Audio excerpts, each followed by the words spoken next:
اور ہم نے موسیٰ کو کتاب عنایت کی اور ان کے پیچھے یکے بعد دیگرے پیغمبر بھیجتے رہے، اور عیسیٰ ابن مریم کو کھلے نشانات بخشے اور روح القدس یعنی جبرائیل سے ان کو مدد دی۔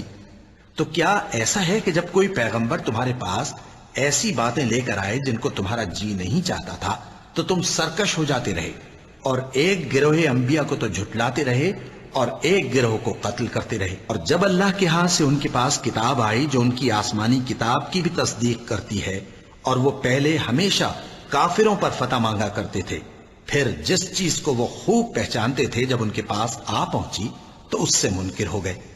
پس کافروں پر اللہ کی لعنت۔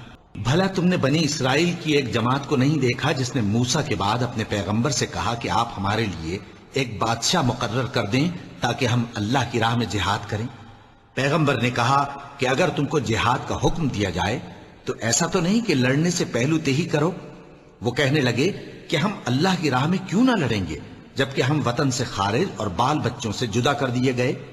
پھر جب ان کو جہاد کا حکم دیا گیا تو چند اشخاص کے سوا سب پھر گئے، اور اللہ ظالموں سے خوب واقف ہے۔ اور پیغمبر نے ان سے یہ بھی کہا کہ اللہ نے تم پر طالوت کو بادشاہ مقرر فرمایا ہے۔ وہ بولے کہ اسے ہم پر بادشاہی کا حق کیوں کر ہو سکتا ہے؟ اس سے بڑھ کر بادشاہی کے مستحق تو ہم ہیں، اور اس کے پاس تو بہت سی دولت بھی نہیں۔ پیغمبر نے کہا کہ اللہ نے اس کو تم پر فضیلت دی ہے اور بادشاہی کے لیے منتخب فرمایا ہے۔ اس نے اسے علم بھی بہت سا بخشا ہے اور تن و توش بھی بڑا عطا کیا ہے، اور اللہ کو اختیار ہے جسے چاہے بادشاہی بخشے، وہ بڑا کشائش والا ہے، دانا ہے۔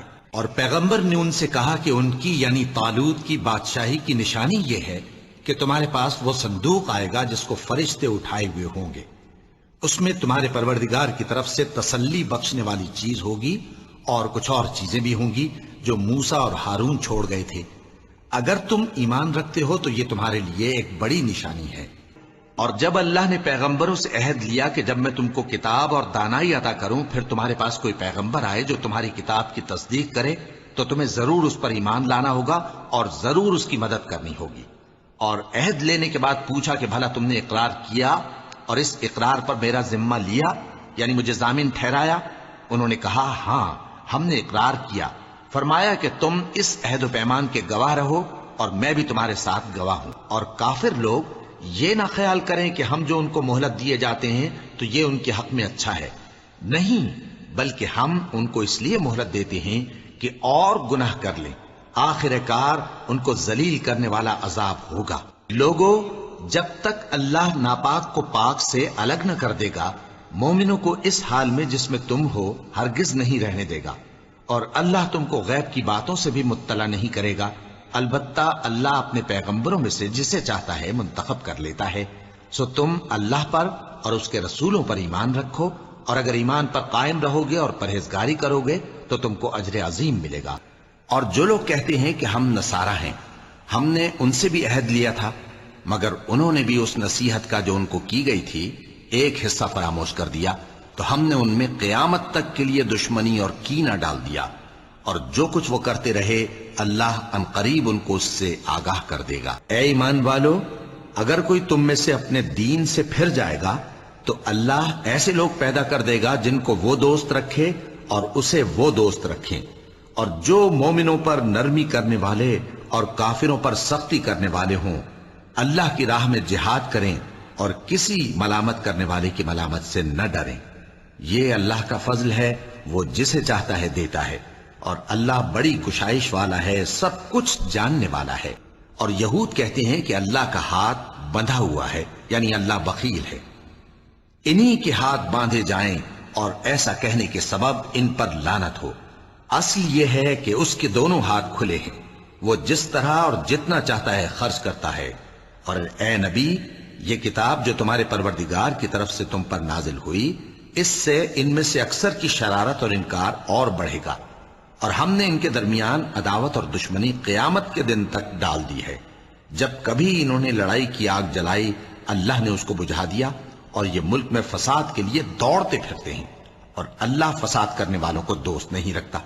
کہہ دو کہ وہ اس پر بھی قدرت رکھتا ہے کہ تم پر اوپر کی طرف سے یا تمہارے پاؤں کے نیچے سے عذاب بھیجے یا تمہیں فرقہ فرقہ کر دے اور ایک کو دوسرے سے بھڑا کر آپس کی لڑائی کا مزہ چکھا دے۔ دیکھو ہم اپنی آیتوں کو کس کس طرح بیان کرتے ہیں تاکہ یہ لوگ سمجھیں، اور اس قرآن کو تمہاری قوم نے جھٹلایا حالانکہ یہ سراسر حق ہے۔ کہہ دو کہ میں تمہارا داروغہ نہیں ہوں، ہر خبر کے لیے ایک وقت مقرر ہے اور تم کو عنقریب معلوم ہو جائے گا۔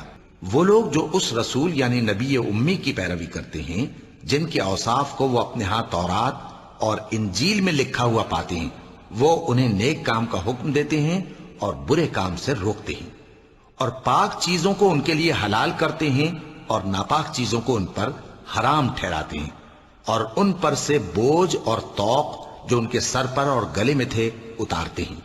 تو جو لوگ ان پر ایمان لائے اور ان کی رفاقت کی اور انہیں مدد دی اور جو نور ان کے ساتھ نازل ہوا ہے اس کی پیروی کی، وہی مراد پانے والے ہیں۔ اے نبی کہہ دو کہ لوگو میں تم سب کی طرف اس اللہ کا بھیجا ہوا ہوں جو آسمانوں اور زمین کا بادشاہ ہے، اس کے سوا کوئی معبود نہیں، وہی زندگانی بخشتا ہے اور وہی موت دیتا ہے۔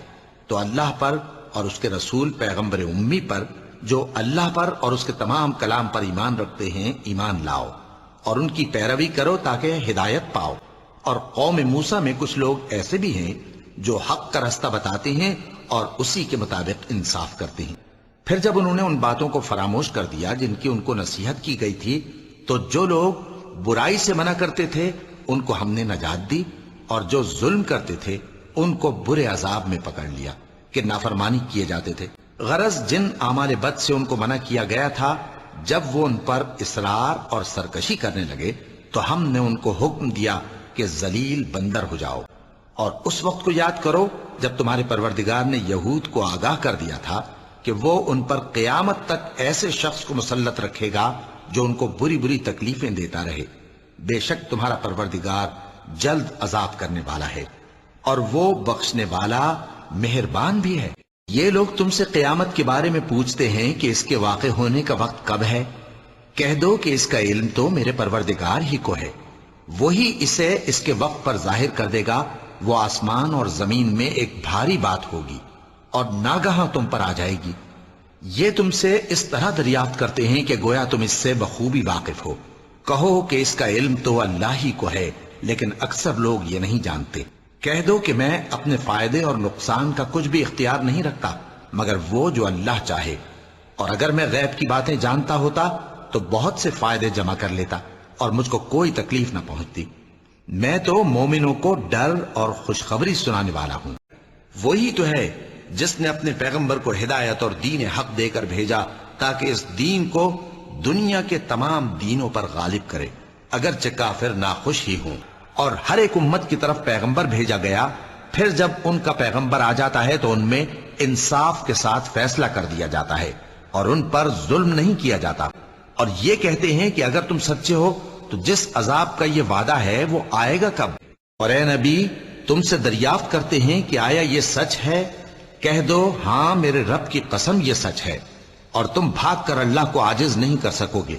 اور ہم نے بنی اسرائیل کو سمندر سے پار کروایا تو فرعون اور اس کے لشکر نے سرکشی اور زیادتی کرتے ہوئے ان کا تعاقب کیا، یہاں تک کہ جب اس کو غرق کرنے والے عذاب نے آ پکڑا تو کہنے لگا میں ایمان لایا کہ جس اللہ پر بنی اسرائیل ایمان لائے ہیں اس کے سوا کوئی معبود نہیں اور میں فرما برداروں میں ہوں۔ جواب ملا کہ اب ایمان لاتا ہے حالانکہ تو پہلے نافرمانی کرتا رہا اور مفسد بنا رہا، تو آج ہم تیرے بدن کو بچا لیں گے تاکہ تو پچھلوں کے لیے عبرت ہو، اور بہت سے لوگ ہماری نشانیوں سے بے خبر ہیں۔ اور اگر کوئی قرآن ایسا ہوتا کہ اس کی تاثیر سے پہاڑ چل پڑتے یا زمین پھٹ جاتی یا مردوں سے کلام کر سکتے تو کیا یہ لوگ ایمان لے آتے؟ بات یہ ہے کہ سب باتیں اللہ کے اختیار میں ہیں۔ تو کیا مومنوں کو اس سے اطمینان نہیں ہوا کہ اگر اللہ چاہتا تو سب لوگوں کو ہدایت کے رستے پر چلا دیتا، اور کافروں پر ہمیشہ ان کے اعمال کے بدلے آفت آتی رہے گی یا ان کے مکانات کے قریب نازل ہوتی رہے گی یہاں تک کہ اللہ کا وعدہ آ پہنچے۔ بے شک اللہ وعدہ خلاف نہیں کرتا۔ اور ہم نے کتاب میں بنی اسرائیل سے کہہ دیا تھا کہ تم زمین میں 2 دفعہ فساد مچاؤ گے اور بڑی سرکشی کرو گے۔ پس جب پہلے وعدے کا وقت آیا تو ہم نے اپنے سخت لڑائی لڑنے والے بندے تم پر مسلط کر دیے، اور وہ شہروں کے اندر پھیل گئے، اور وہ وعدہ پورا ہو کر رہا۔ پھر ہم نے دوسری بار تم کو ان پر غلبہ دیا، اور مال اور بیٹوں سے تمہاری مدد کی، اور تم کو جماعت کثیر بنا دیا۔ اگر تم نیکوکاری کرو گے تو اپنی جانوں کے لیے کرو گے، اور اگر اعمال بد کرو گے تو ان کا وبال بھی تمہاری ہی جانوں پر ہوگا۔ پھر جب دوسرے وعدے کا وقت آیا تو ہم نے پھر اپنے بندے بھیجے تاکہ تمہارے چہروں کو بگاڑ دیں، اور جس طرح پہلی دفعہ مسجد بیت المقدس میں داخل ہو گئے تھے اسی طرح پھر اس میں داخل ہو جائیں، اور جس چیز پر غلبہ پائیں اسے تباہ کر دیں۔ اور کفر کرنے والوں کی کوئی بستی نہیں مگر قیامت کے دن سے پہلے ہم اسے ہلاک کر دیں گے یا اسے سخت عذاب دیں گے۔ یہ کتاب یعنی تقدیر میں لکھا جا چکا ہے، اور ہم نے قرآن کو تھوڑا تھوڑا کر کے نازل کیا ہے تاکہ تم لوگوں کو ٹھہر ٹھہر کر پڑھ کر سناؤ، اور ہم نے اس کو آہستہ آہستہ اتارا ہے۔ کہہ دو کہ تم اس پر ایمان لاؤ یا نہ لاؤ، یہ فی نفس ہی حق ہے۔ جن لوگوں کو اس سے پہلے علم کتاب دیا گیا ہے، جب وہ ان کو پڑھ کر سنایا جاتا ہے تو وہ ٹھوڑیوں کے بل سجدے میں گر پڑتے ہیں، اور کہتے ہیں کہ ہمارا پروردگار پاک ہے، بے شک ہمارے پروردگار کا وعدہ پورا ہو کر رہا۔ اور تم سے ذوالقرنین کے بارے میں دریافت کرتے ہیں، کہہ دو کہ میں اس کا کسی قدر حال تمہیں پڑھ کر سناتا ہوں، یہاں تک کہ جب سورج کے غروب ہونے کی جگہ پہنچا تو اسے ایسا پایا کہ ایک کیچڑ والے چشمے میں ڈوب رہا ہے، اور اس چشمے کے پاس ایک قوم دیکھی۔ ہم نے کہا ذوالقرنین، تم ان کو خواہ تکلیف دو خواہ ان کے بارے میں بھلائی اختیار کرو، دونوں باتوں کی تم کو یہاں تک کہ دو اونچے سیدھے پہاڑوں کے درمیان پہنچا تو دیکھا کہ ان کے اس طرف کچھ لوگ ہیں کہ بات کو سمجھ نہیں سکتے۔ ان لوگوں نے کہا کہ اے ذوالقرنین، یاجوج اور ماجوج اس علاقے میں فساد کرتے رہتے ہیں، بھلا ہم آپ کے لیے خرچ کا انتظام کر دیں کہ آپ ہمارے اور ان کے درمیان ایک دیوار کھینچ دیں۔ ذوالقرنین نے کہا کہ خرچ کا جو مقدور اللہ نے مجھے بخشا ہے وہ بہت اچھا ہے، تم مجھے قوت بازو سے مدد دو، میں تمہارے اور ان کے درمیان ایک مضبوط رکاوٹ بنا دوں گا۔ تم لوہے کے بڑے بڑے تختے میرے پاس لاؤ۔ چنانچہ کام جاری کر دیا گیا، یہاں تک کہ جب اس نے دونوں پہاڑوں کے درمیان کا حصہ برابر کر دیا اور کہا کہ اب اسے دھوکو، یہاں تک کہ جب اس کو دھونک دھونک کر آگ کر دیا تو کہا کہ اب میرے پاس تانبا لاؤ کہ اس پر پگھلا کر ڈال دوں۔ پھر ان میں یہ قدرت نہ رہی کہ اس پر چڑھ سکیں، اور نہ یہ طاقت رہی کہ اس میں نقب لگا سکیں۔ بولا کہ یہ میرے پروردگار کی مہربانی ہے، پھر جب میرے پروردگار کا وعدہ آ پہنچے گا تو اس کو ڈھا کر ہموار کر دے گا، اور میرے پروردگار کا وعدہ سچا ہے۔ اس روز ہم ان کو چھوڑ دیں گے کہ روئے زمین پر پھیل کر ایک دوسرے میں گھس جائیں گے، اور سور پھونکا جائے گا تو ہم سب کو جمع کر لیں گے۔ قیامت یقیناً آنے والی ہے، میں چاہتا ہوں کہ اس کے وقت کو پوشیدہ رکھوں تاکہ ہر شخص جو کوشش کرے اس کا بدلہ پائے۔ اور ہم نے اس کو اسی طرح کا قرآن عربی نازل کیا ہے، اور اس میں طرح طرح کے ڈراوے بیان کر دیے ہیں تاکہ لوگ پرہیزگار بنیں یا اللہ ان کے لیے نصیحت پیدا کر دے۔ اور جس بستی والوں کو ہم نے ہلاک کر دیا محال ہے کہ رجوع کریں، وہ واپس نہیں آئیں گے، یہاں تک کہ یاجوج اور ماجوج کھول دیے جائیں اور وہ ہر بلندی سے نیچے آ رہے ہوں، اور قیامت کا سچا وعدہ قریب آ جائے تو ناگہاں کافروں کی آنکھیں پھٹی کی پھٹی رہ جائیں اور کہنے لگیں کہ ہائے شامت، ہم اس حال سے غفلت میں رہے، بلکہ ہم خود ہی ظالم تھے، ہم ایسا ضرور کرنے والے ہیں۔ اور ہم نے نصیحت کی کتاب یعنی تورات کے بعد زبور میں لکھ دیا تھا کہ میرے نیکوکار بندے ملک کے وارث ہوں گے، اور یہ لوگ تم سے عذاب کے لیے جلدی کر رہے ہیں، اور اللہ اپنے وعدے کے خلاف ہرگز نہیں کرے گا۔ اور بے شک تمہارے پروردگار کے نزدیک ایک روز تمہارے حساب کی روح سے 1000 برس کے برابر۔ اور یہ قرآن رب العالمین کا اتارا ہوا ہے، اس کو امانت دار فرشتہ لے کر اترا ہے، یعنی اس نے تمہارے دل پر اس کا القاء کیا ہے تاکہ تم لوگوں کو خبردار کرتے رہو، اور اس کی خبر پہلے پیغمبروں کی کتابوں میں لکھی ہوئی ہے۔ کچھ شک نہیں کہ تم مردوں کو بات نہیں سنا سکتے، اور نہ بہروں کو جبکہ وہ پیٹ پھیر لیں آواز سنا سکتے ہو، اور نہ اندھوں کو گمراہی سے نکال کر رستہ دکھا سکتے ہو۔ تم تو انہی کو سنا سکتے ہو جو ہماری آیتوں پر ایمان لاتے ہیں، پھر وہ فرما بردار ہو جاتے ہیں۔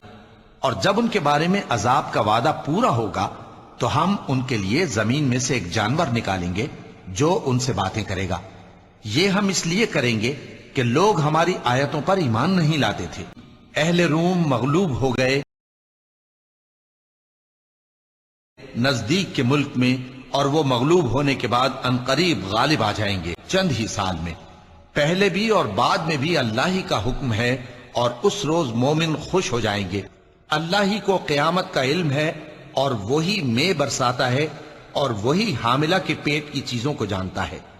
اور کوئی شخص نہیں جانتا کہ وہ کل کیا کام کرے گا، اور کوئی شخص نہیں جانتا کہ کس سرزمین میں اسے موت آئے گی. بے شک اللہ ہی جاننے والا ہے اور خبردار ہے. لوگ تم سے قیامت کی نسبت دریافت کرتے ہیں کہ کب آئے گی. کہہ دو کہ اس کا علم اللہ ہی کو ہے، اور تمہیں کیا پتا، ہو سکتا ہے قیامت قریب ہی آ گئی ہو. اور جب مریم کے بیٹے عیسیٰ کا حال بیان کیا گیا تو تمہاری قوم کے لوگ اس سے چلا اٹھے، اور وہ یعنی عیسیٰ قیامت کی نشانی ہے. تو کہہ دو کہ لوگو اس میں شک نہ کرو اور میرے پیچھے چلو، یہی سیدھا رستہ ہے. اب تو یہ لوگ قیامت ہی کی راہ دیکھتے ہیں کہ ناگہاں ان پر آ واقع ہو. سو اس کی نشانیاں سامنے آ چکی ہیں. پھر جب وہ ان پر آ نازل ہوگی اس وقت انہیں نصیحت کہاں مفید ہو سکے گی. اور وہ وقت بھی یاد کرو جب مریم کے بیٹے عیسیٰ نے کہا کہ اے بنی اسرائیل، میں تمہارے پاس اللہ کا بھیجا ہوا آیا ہوں.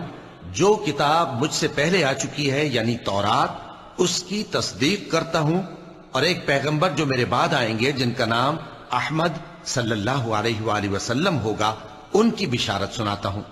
پھر جب وہ ان لوگوں کے پاس کھلی نشانیاں لے کر آئے تو کہنے لگے کہ یہ تو سراسر جادو ہے. وہی تو ہے جس نے اپنے پیغمبر کو ہدایت اور دین حق دے کر بھیجا تاکہ اسے سب دینوں پر غالب کرے، خواہ مشرکوں کو برا ہی لگے. وہی غیب کا جاننے والا ہے، سو کسی پر اپنے غیب کو ظاہر نہیں کرتا. ہاں جس پیغمبر کو پسند فرمائے اور اس کو غیب کی باتیں بتا دے تو اس کے آگے اور پیچھے نگہبان مقرر کر دیتا ہے